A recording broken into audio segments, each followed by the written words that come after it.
red-nosed reindeer had a very shiny nose. And if you ever saw it, you would even say it glows. All of the other reindeer used to laugh and call him names. They never let Rudolph join in any reindeer games. And one foggy Christmas Eve, oh, Santa came to say, can you take me higher to a place where snowmen see? Can you take me higher to a place where sleigh bells ring?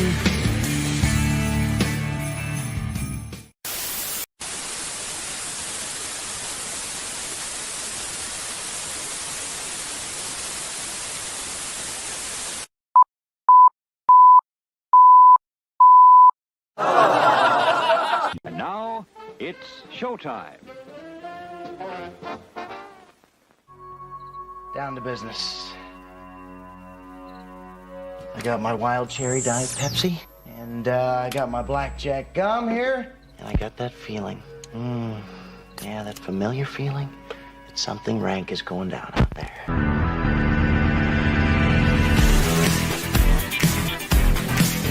Gutter.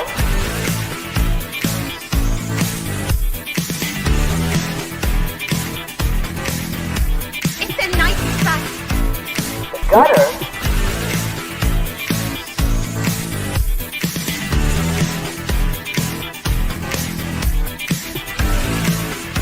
Gutter. It's a nice spot.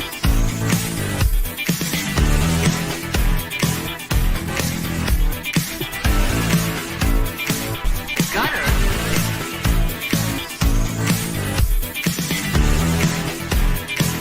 It's a nice spot. Gutter. It's a nice spot.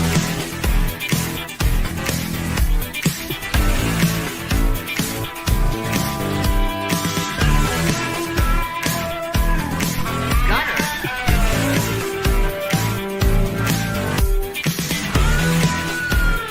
It's a nice spot. Gutter, gutter, gutter.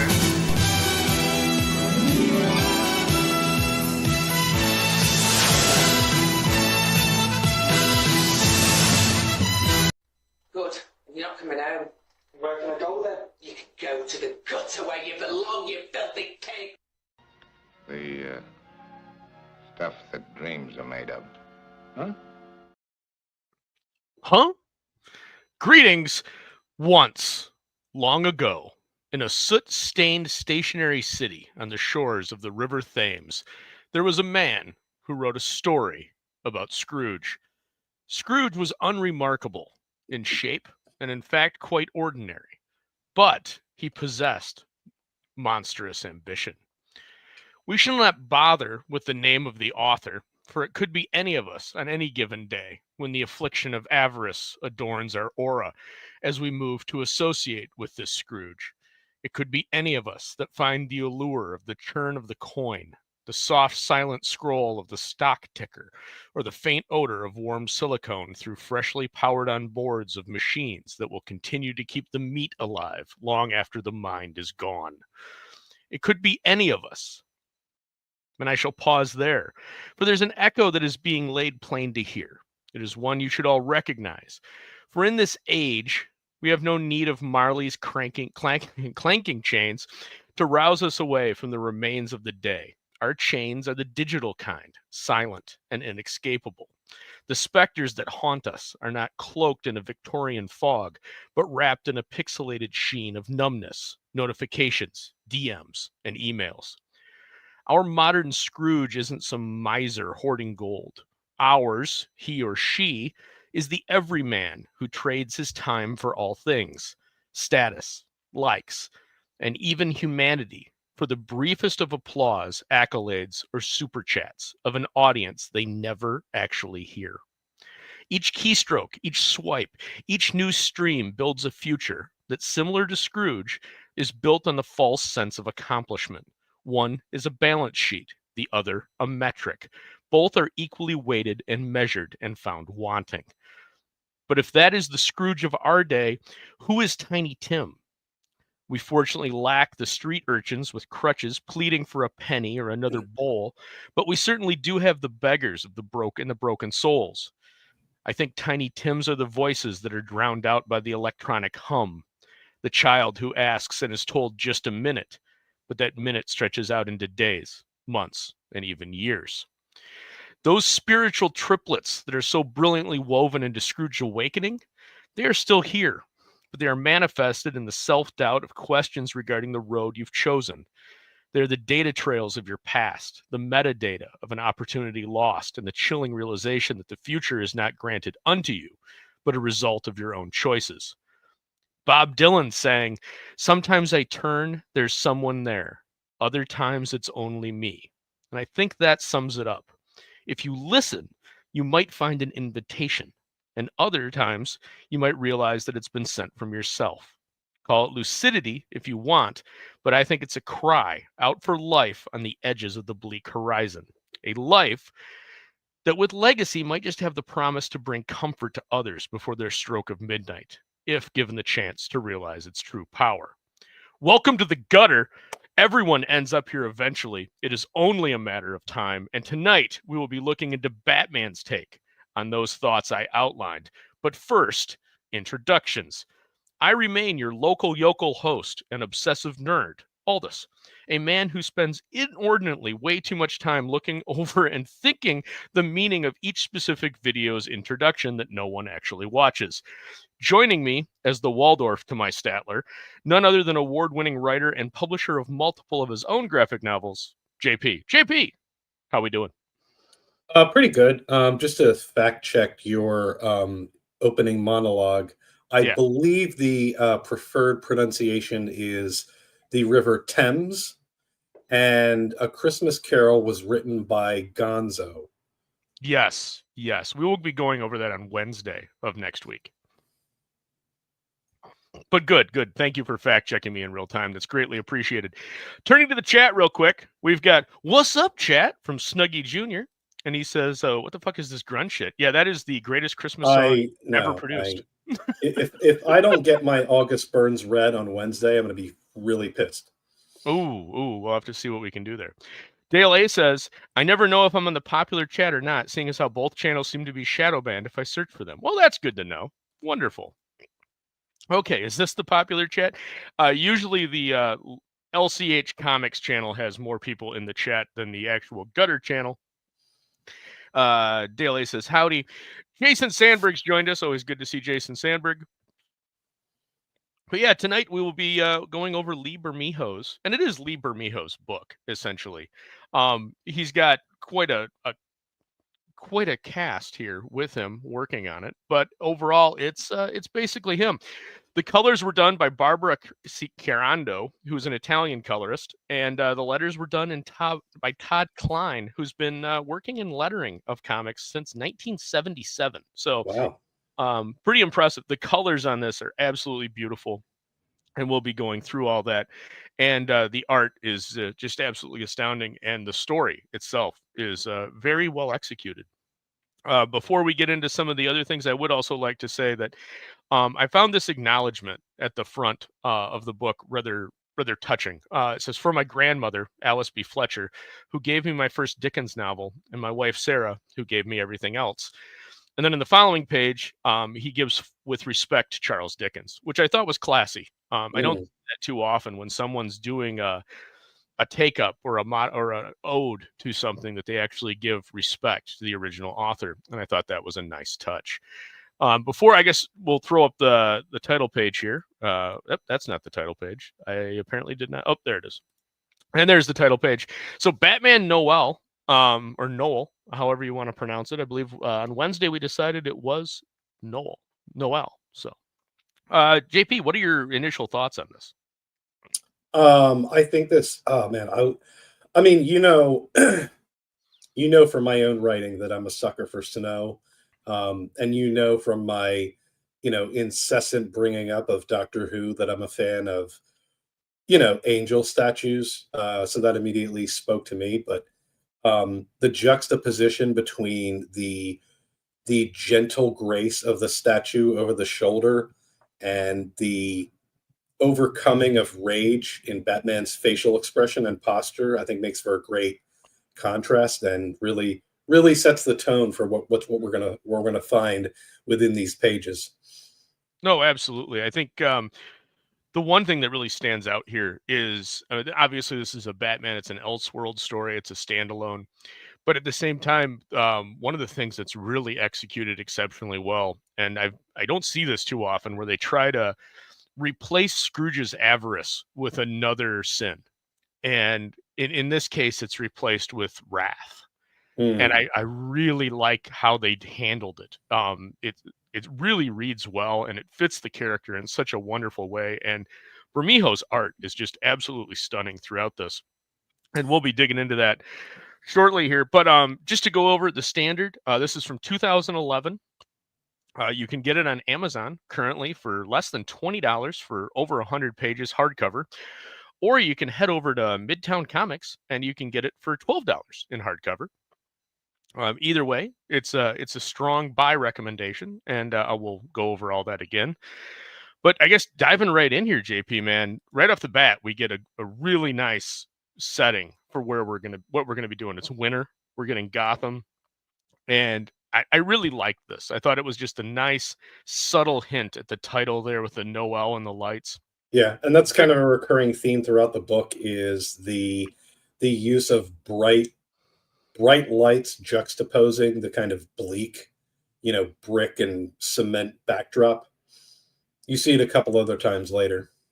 Right, and we're going to be showing quite a few because one of the things that's done here initially to open this is it really strikes a chord with setting the tone of what Gotham is. And you see the washed out, dilapidated Gotham itself, but it's got this beautiful layer of snow, and it's like you've got this purity that's kind of washing over everything. And I think that's a subtle metaphor for everything that's going to be going on. But to catch up to the chat here a little bit, got Jason Sandberg wishing everybody a Merry Christmas. Well, Merry Christmas to you as well, Mr. Sandberg. And Hojo says, magnificent monologue. Thank you. Thank you. I spent a little bit of time on this one. Not as much as I should have, but more than I usually do. That's for sure. Charles Dickens is greater than Charles Dickens, the well-known Dutch author. Thank you, Snuggie, for that. But we set the tone, and that's one of the things that this book has is there's numerous 2-page splash pages that are just absolutely stunning. The art is just off the cuff. So we establish the tone, we establish the city, that the city in Gotham, in any good Batman story, Gotham itself needs to be a character. Just like with John Constantine. If you're going to do a Hellblazer comic, there's really two characters that are always coexisting there. You've got John Constantine and then the constant smoke off of his cigarette that's billowing around him. Those two characters that's two pieces of the same character. Batman and Gotham are the same way. You need to establish what Gotham is and then bring Batman forward. And then what we do is exactly that. Bermejo delivers us with this great shot of Batman, and it's kind of I took it as kind of an ode to the, up on the housetop, click, click, click. Here's Batman running across the rooftops, and you see the bat signal in the background. And again, you get that great shot, beautiful, expansive shot across the page of what Gotham is and where we're headed right as Batman disappears over the cusp of that building ledge. And it's a callback for what's going to be coming. And I think it was just the whole art in this. I mean, you're going to get tired of us praising it because it's absolutely stunning. Well, I'll go in another direction. The characterization that's accomplished on just that double page is kind of it makes the reader feel small. You know what I mean? Yes. Also, I love runch. You know, like those words that you're like, that, yeah, that is what that would sound like. Right. No, and the lettering here is absolutely on point.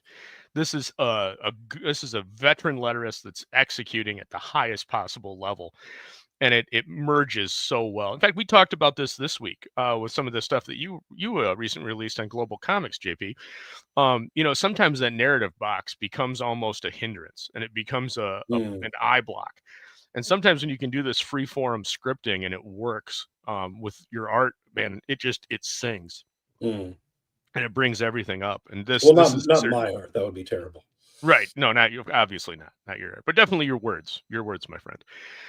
And then we've introduced Batman. We've introduced our Scrooge. Well, now we have to introduce our Bob Cratchit. And one of the things that this book does excellent, and it's something we really haven't talked about too much on the gutter, is when you do a layout of a page, but you don't have any defining gutter lines. How do you make that flow? How does it work? And Bermejo in this book is running a goddamn clinic on how to do it. With a page like this, you get everything you need from the eye line, from the eye guide, from the association of the picture to the image. It flows beautifully. Like it's almost like the page is alive and you're just crawling across it. It's just beautiful in how it's structured and layout. And you're going to see this time and time again in this. And this is Bermejo working at an absolute apex level of his art and his craft. Very good. But we get great characterization, too, from the scarf billowing off, which I kind of took as an ode to the Shadow. Not just because I love the Shadow, but because Batman is so fundamentally based in his history on the foundation of that character. I just thought it was a nice touch with the red scarf as a little bit of a callback. And then we get what Cratchit's doing. We get a little bit of an explanation that he's having to take on side jobs. And still, as we're getting that introduction, we're getting cutbacks, right? So it's Cratchit and then Batman, Runch, and then Cratchit and Runch. And he's approaching, he's coming. And you get that sense of foreboding. It's just really slowly building the energy. And if anything, the only critique I have on this is the introduction to this, where we start getting into the actual meat, is maybe a little long. It doesn't feel long, but in going through and kind of breaking it down so we could talk about it, it felt long, which is, and I think that might just be me overanalyzing it. I don't know. What were your thoughts on that? I think I disagree but I imagine that if this isn't your first time reading it, you would have that impression, because I feel like when I started reading this, I wanted to not like it because of what it was doing with a classic story. And it had to kind of win me over. There was this process of reading it where the book managed to kind of win me over to its side. And I think in order for that to happen, there had to be a kind of long transitory period where they are acclimating you not just to the story, not just to this story, but the story that it's being translated from and into. That's an interesting analysis. I hadn't really considered some of that. Henry Bemis has joined us. Hey, folks. And he says, that's a beautiful page. And Hojo's commenting on the warmth of the windows, which that's the other thing, man. There's so much great depth going on in some of these images that you've got multi-layered narrative building going on. And we get the reveal that Cratchit's going to this. And again, just here Bermejo's using gutters to define those inset panels on that greater image. You've got that great note. Anytime you can show something that the character is reading and you can put it in a script, man, do it. Because if it works so well as just instead of having just another narrative block, it's right there. And it's kind of like you're feeling like you're just a little bit more immersed. And here it really works. Again, great art. I love the dilapidated, you got the arched doorway that kind of harkens back to a better time that's boarded up. It just, again, you're defining that sense of what Gotham is, that it's well past its prime and it's broken.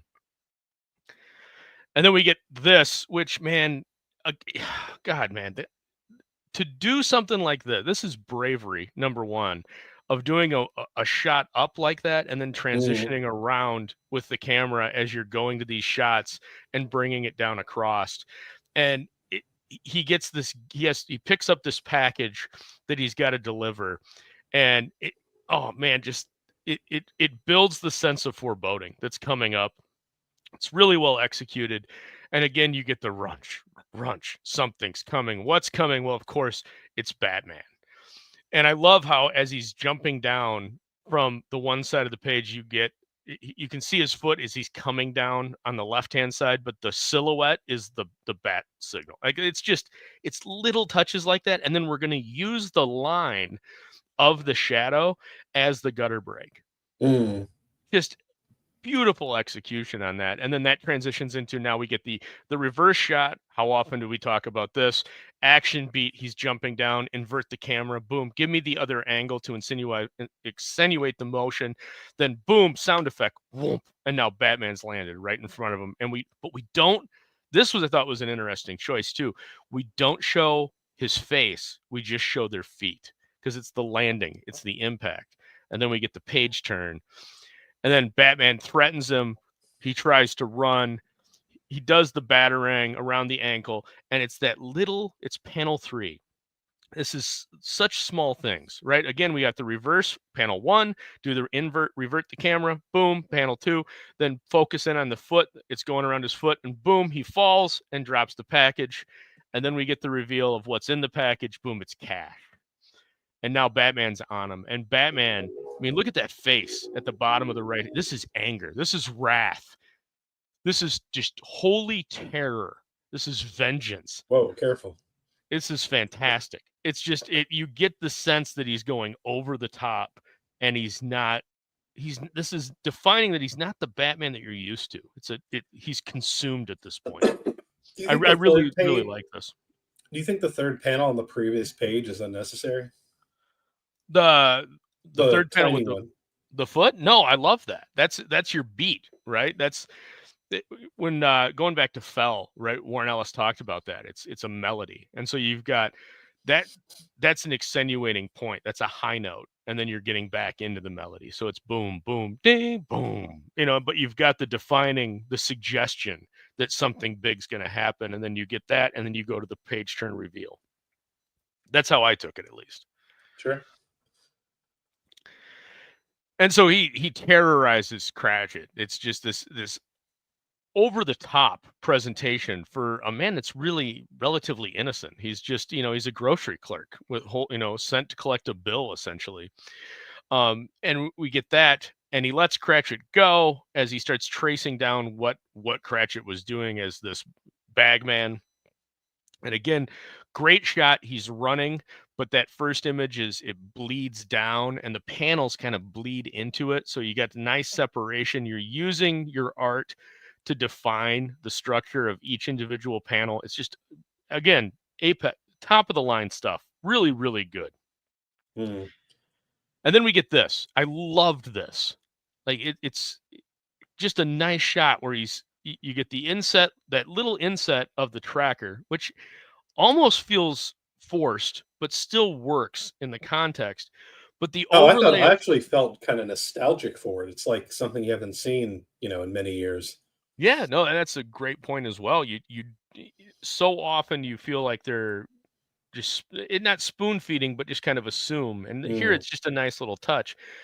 But I love the overlay. Instead of doing an inset, they've done an overlay, and it's him running is the first perspective, and then you get your second perspective in it, minus the inset detail for the tracker, is him running away. So again, he's inverting the camera. He's changing the angle to present that action, to present that motion.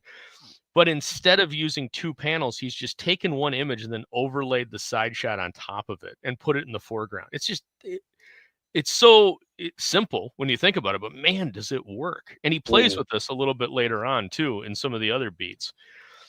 All the windows look like they're being lit by candles, even though they probably wouldn't be. But that kind of goes back to what Hojo said about the warmth of the windows.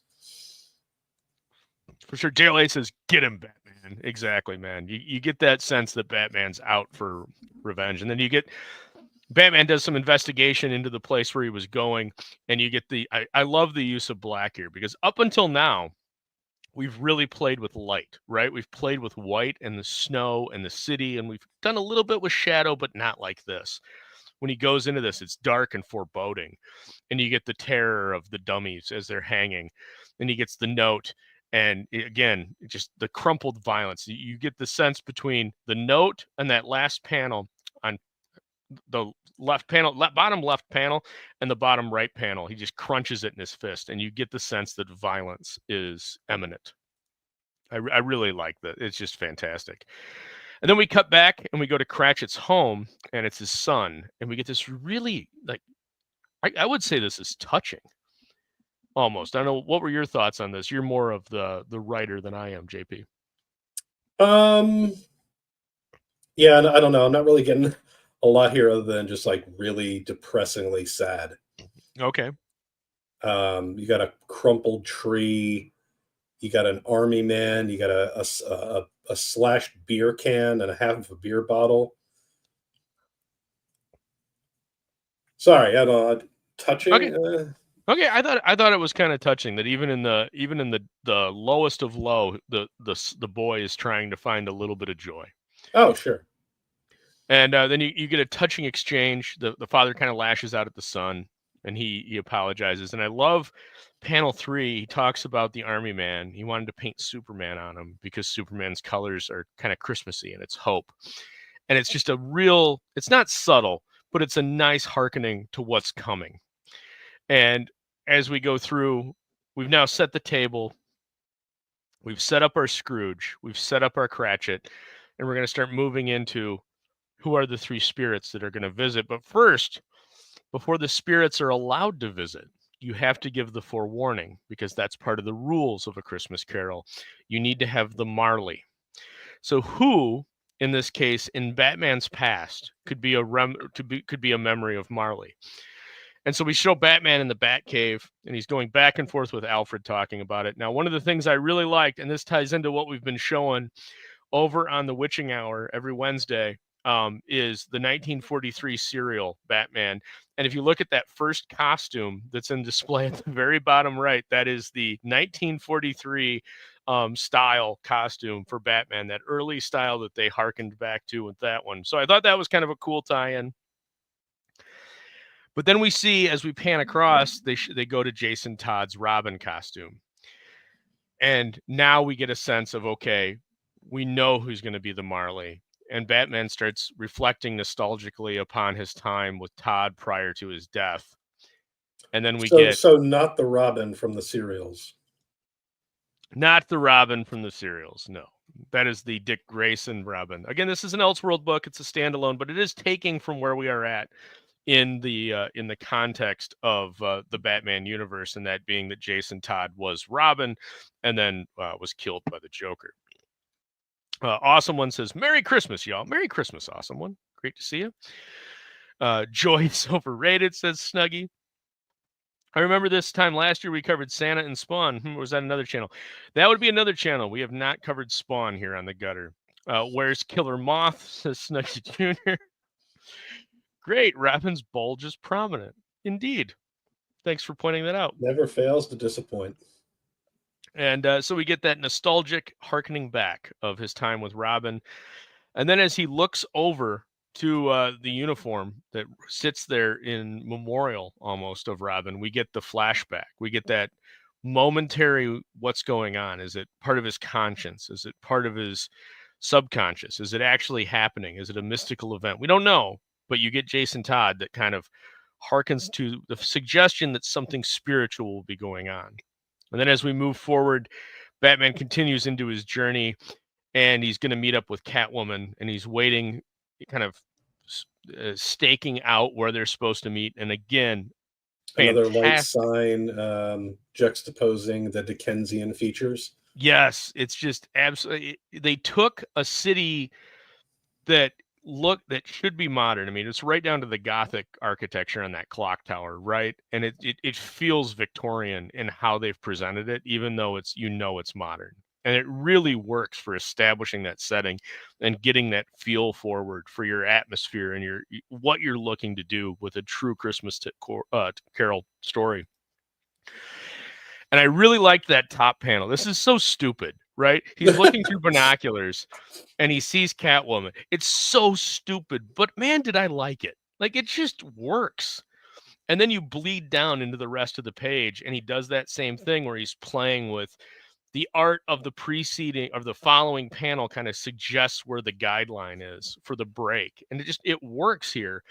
Little bit of an inset panel down there in the bottom right, but overall, I really think it's a success.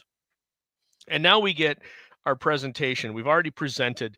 We've had the hearkening of what's coming with the vision of Robin, and that's kind of, you've got the isolation and redemption aspects of Batman. You know he needs to redeem himself because of how heavy-handed he played it with Cratchit, and you know he's consumed by demons because he saw Jason Todd. And now we're moving into the first spirit, and the first spirit, of course, is the spirit of the past. And now it's about the past as a teacher, right? And so in this case, it's Catwoman kind of hearkening back to talk about their back and forth relationship from the past, and Batman's different right now.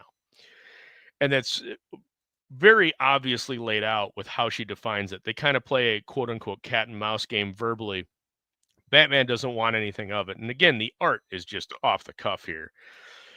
But we get this, and I loved this, where we start at the upper left, and she's talking to him about he's changed. And then as it progresses from the top right down to the bottom left, the bottom right, it's kind of vignettes of their interactions. And then that continues into this gorgeous splash as he chases her, and as they kind of argue back and forth, you get a continuation of that. And this is just fantastic. I mean, you look at the right side of this page, you've got the Joker profile, Two-Face, Scarecrow, Penguin, Robin's in there, the Batmobile. This is just a great double page spread. It's just fantastic. Yeah, I mean, this could go on your wall. No, it's absolutely epic. It gets all the little points in that you want. It gets that sense that there's history, there's depth, there's story here. And it kind of reinflects what she talks about. Batman goes to chase her. He jumps, he misses, he falls. As he falls, is awesome. You get this. This is epic, man. You've got the upper half of the page is what's going on in reality, and the bottom half is the past, right? So again, it's accentuating that Catwoman is a representation of the ghost of the past, and Batman is having to recognize not just the past relationships that have been broken by his current attitude, but also what brought him to this point, which is the death of his parents. It's not done heavy-handedly, like so many times that we've seen this, because everybody's seen this over and over and over again. You don't want to see it anymore. But in this case, it's done just eloquently, just in that bottom half of the page, and then we move on. But we have to touch on it. And he gets himself up, he starts crawling back, and now we're in the ghost of the present, right? Now we're into the present's consequences of our actions. And how are we going to do that? Well, we're going to do the greatest contrast that exists within DC Comics. It's Batman, the Avenger, he is vengeance, versus Superman, who represents hope and redemption. And, Kal-El / Clark here, he speaks exactly like you'd want Superman to speak. It's very hopeful. It's very positive. Batman's down. He's negative. It's all conflict in Batman's heart. And I loved this exchange. What were your thoughts on some of this, JP? Well, it's great writing because you have two completely diametrically opposed positions, completely different philosophies, but they're both making good points. And that's a credit to the writing. Yeah, and I think that's one of the things that I don't think this book is praised for enough. This is a fantastic story. Yeah. I mean, obviously, Superman telling Batman that he should probably go home and rest up because he seems very, very sick. Obviously, that's a good point. And it's kind of hard to make a counter argument to that. And yet Batman's argument of like, what do you know about being sick? Right. Is like, that's the perfect counter. And so he does accept Superman's help. Finally, he says, Superman's at least, well, let me take you to the Batmobile. And Batman accepts. And again, just this shot right here is perfect. Again, it's that reverse shot over Batman's shoulder. You're looking up at Superman, which, recently the James Gunn poster came out, and their tagline was "Look Up," and I thought that was brilliant because that's what you should do to Superman. It should be look up, look to the sky. That's hope. That's that's fantastic. And here we're doing that. And also, it's the color. Batman is draped in shadow up to this point. He is dark. He is brooding. Superman is bright. He's vivid. And this is where it harkens back to what the child, which Tim Cratchit's son said. He's got those Christmas colors. It's hope. That it seems fitting for Christmas. Superman, the ghost of Christmas present. He's in people's minds because he represents what the spirit of the season represents. Perfectly executed here. Then we get some more back and forth, and we see the warmth versus the contrast of Batman's darkness. And I really, again, I liked this. I didn't like the layout of the page. It's a little heavy up on the upper left, but I liked the message overall. And then you go into this. Hang on, back up. The look of utter disgust on Superman's face deserves a mention. Yeah, well, and this is it accentuates that contrast that you talked about. He looks like he just stumbled into a donkey show in Tijuana. Well, he's disgusted by Batman's. He can't believe that this is his friend. This is somebody that he works with, and that response of Clark pauses and says, "What are you going to do about the boy?" And Batman's response is, "I'm going to scare him so badly he doesn't dare ever follow in his father's footsteps." And then I love it right underneath it, just to accentuate the point. And this is a little heavy-handed, but it's the present Scrooge was not weak. And it just hits home the point of what Bermejo is trying to get across. And I thought that was really, really smart, if not a little heavy-handed, but it's really smart. And then I don't think that's the way to go here, Bruce. And I love the fact that it's after calm and measured. Right, and this is something that's missed so often. Is well-spoken dialogue is hard for a lot of writers, but here I don't think that's the way to go here. And go is accentuated, and then there's a pause, and then Bruce, and that's how you speak to somebody that's out of control. You pause and then personalize it. And I thought that was a really, really nice touch. It's just again, like a lot of writers would follow that up with a lecture. Right. And there doesn't need to be a lecture. It just needs to be that point. That's all that needs to be said. And then we can move past it. It was really, really stoked. And Snug says, "Soup's bulge too." Yay. Yeah, well, there you go. Thanks, Snug. Glad to have you on the bulge lookout. And then we get this as Superman's carrying Batman back to the Batmobile. We get the vignettes, and he's talking through them. And I thought this was it. Again, it accentuates that differential between the two that you mentioned, and it just pushes it harder. That present, past, what's hope? What does hope mean, and how much hope is important here, and what redemption means. Thought it was just really nice. Yeah. And then he drops him off, and he kind of gives him a wave, and he says, "Get some rest." And then the Batmobile explodes as he goes to unlock it. And this is the only, Superman's 45 feet away, and the Batmobile explodes. Yeah. He doesn't look over his shoulder and "Oh, I wonder how Bruce is doing." No, he's he's fine. No, he even said that he could hear him coughing from Metropolis. Right. So it's a little bit of okay, so your friend's car just blew up, but he must be okay. And then we get this, which is, in my opinion, one of the greatest entrances of a villain that you could do with how this has progressed.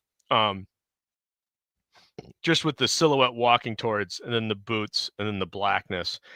And then we get the reveal that he's being dragged. And now we know now we're at the Ghost of Christmas Present.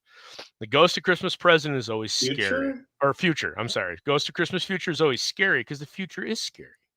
And in this case, it's the greatest villain that Batman has, right? It's the opposite side of the coin from him, to, pardon the pun, coin the phrase.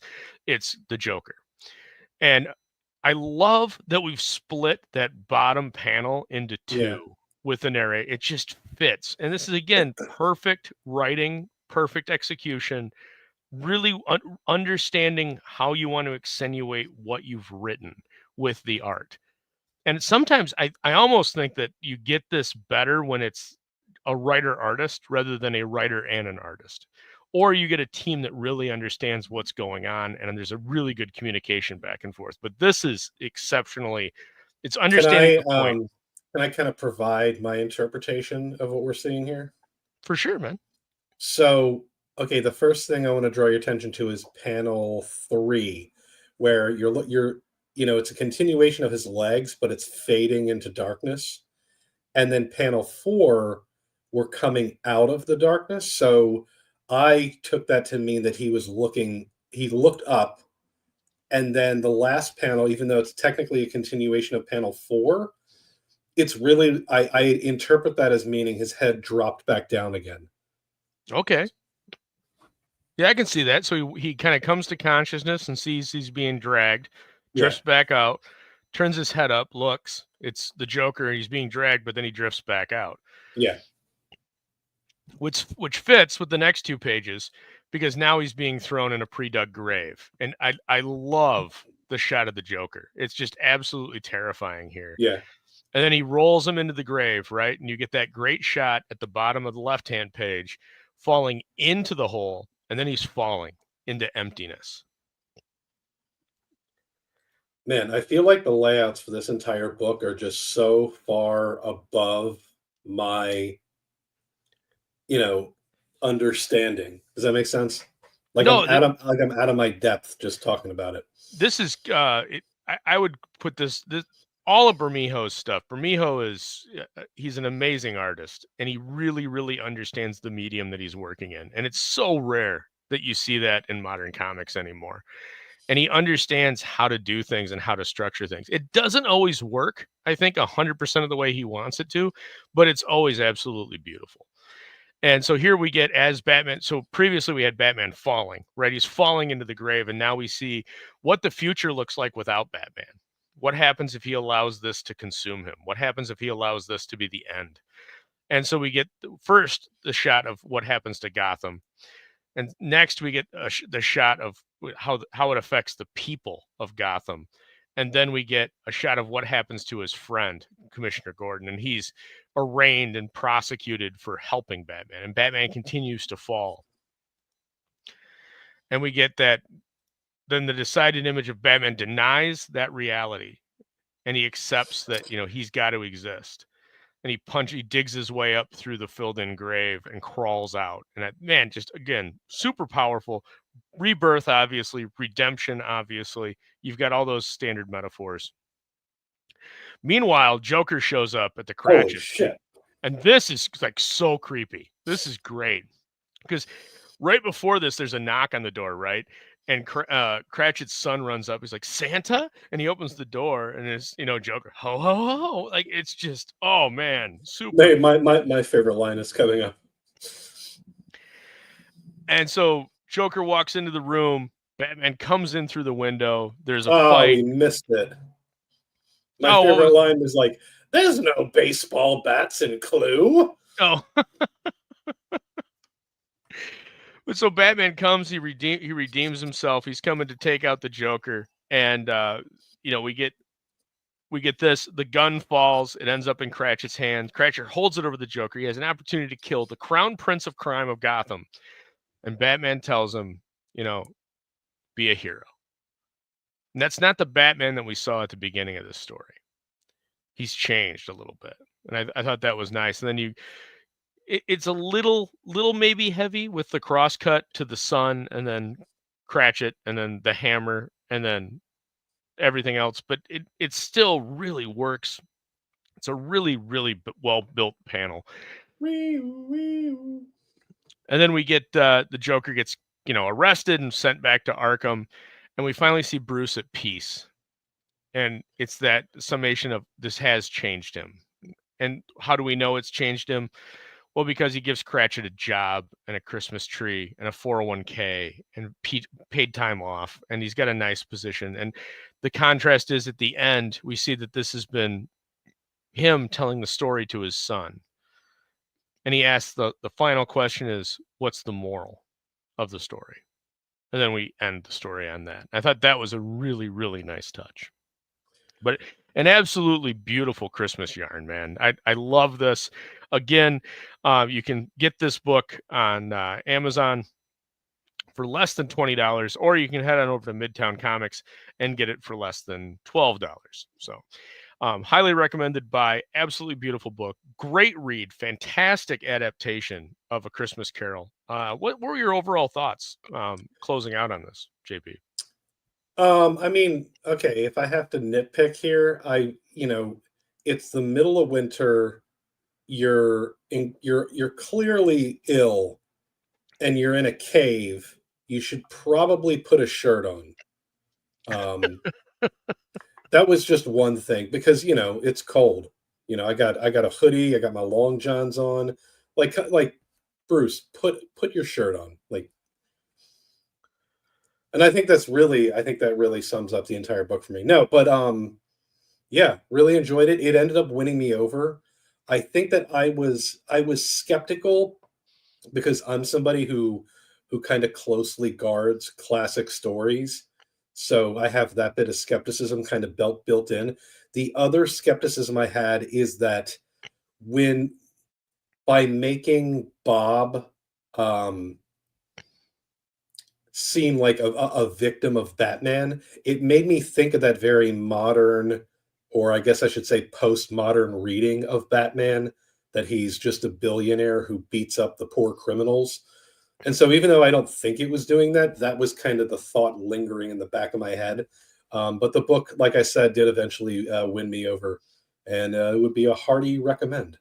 Yeah, I didn't take it that way. I took it as it's Batman being over the top, and he's consumed with wrath and vengeance, and he's taking it out on even the small crook, who's not really even a crook.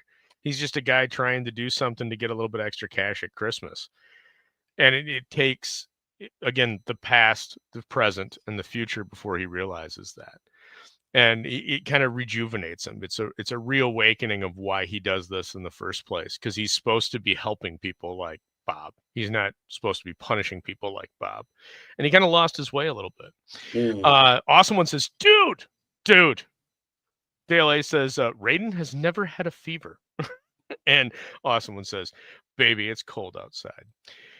But yeah, I think that's gonna relatively do it for us tonight. And this is a fantastic book. If you haven't gotten a chance to check it out, definitely check out Lee Bermejo's Batman Noel. It's absolutely beautiful. If for no other reason, this is actually one of those books that, man, just get it and you don't even have to read it. If you just flip through it, you can get the essence of what's going on, and it's one of those books that I'm going to say almost every artist should have, just because of some of the stuff that's done in it. Really, really smart in how the page layouts are done. Really, really not cutting edge, but innovative in how he's structuring out panels and laying out action. I would say you don't even have to be able to read to enjoy this. No, I think you can get the gist of the story just by it itself. So that being said, we are coming up. I don't know if it'll be next week or the week after, probably into the new year. It'll probably be our first show of the new year. We will be doing our standard Festivus, the airing of the grievances episode. So look forward to that. Otherwise, last words, JP. Well, we won't see any of you gutterites until after Christmas. So I just want to say Merry Christmas to all of you that come out and check out the show every week. You only get so many Christmases to enjoy. So make sure you cherish them with your loved ones, and we'll see you on the other side. There you go. Dale A says, my only criticism of the book is that the narration could sometimes be hard to read. I know they didn't want to do boxes to cover up the art, but they could have at least used a different font. I did not see that or experience that, but I could see how you would. That is one of the standard criticisms when a box is not used, is that sometimes the text is a little difficult to read. So I get that. That is something I hear often. So I completely understand what you're saying, Dale A. And there's probably something you could play around with, whether you do an outline or something on it. But and it's something definitely to consider if you're looking to do a book with that style. But overall, I thought it was definitely a win. So to mirror Raiden's comments, definitely Merry Christmas. And I do have a short message I'm going to play here from me to you for the Christmas season. Since we won't see you here on the Gutter until Christmas, we will see you over on the Witching Hour on Wednesday. But in the meantime, have a great night and Merry Christmas. Here's the message from all of us here off of Orwell Lane. This is the emergency broadcast system. And now, it's time. All this something, all this, just awful. Orwell playing. All normal broadcasting has been discontinued during this emergency. I guess you were right, Linus. I shouldn't have picked this little tree. Everything I do turns into a disaster. I guess I really don't know what Christmas is all about. Isn't there anyone who knows what Christmas is all about? Sure, Charlie Brown. I can tell you what Christmas is all about.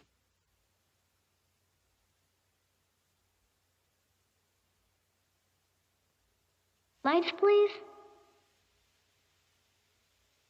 And there were in the same country shepherds, abiding in the field, keeping watch over their flock by night. And lo, the angel of the Lord came upon them. And the glory of the Lord shone round about them. And they were sore afraid. And the angel said unto them, Fear not. For behold, I bring you tidings of great joy, which shall be to all people. For unto you is born this day in the city of David a Savior, which is Christ the Lord. And this shall be a sign unto you. Ye shall find the babe wrapped in swaddling clothes, lying in a manger. And suddenly there was with the angel a multitude of the heavenly host praising God, and saying, Glory to God in the highest, and on earth peace, goodwill toward men.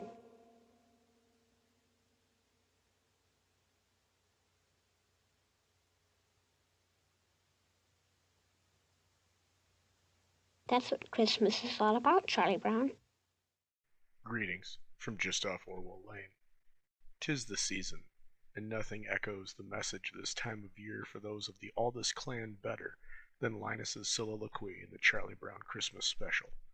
It is not just the reciting of chapter 2 from Luke, verses 8 through 14, but also the accompanying visual. As Linus speaks, "Fear not," he drops his blanket. This is the security blanket that Linus always carries, a totem of protection against the hardship of the world, something that each of us can relate to in one way or another. As the spirit of the verse moves him, he no longer needs this physical representation of security, and is free, both hands shown empty, the spirit of the word moving through him as he smiles. Upon completing the recitation, he picks the blanket back up. The metaphor Charles Schulz, the creator of Peanuts, left us with is striking, simple, and all too true. Carry your blanket, whatever it may be, but remember it is just a totem, and the real source to defeat your fear and anxiety is the salvation offered to the soul. From all of us here on Orwell Lane, God bless and Merry Christmas. This is blood for blood and by the gallons. This is the old days and the bad days, the all or nothing days. They're back. There's no choices left.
You're still here? It's over. Go home.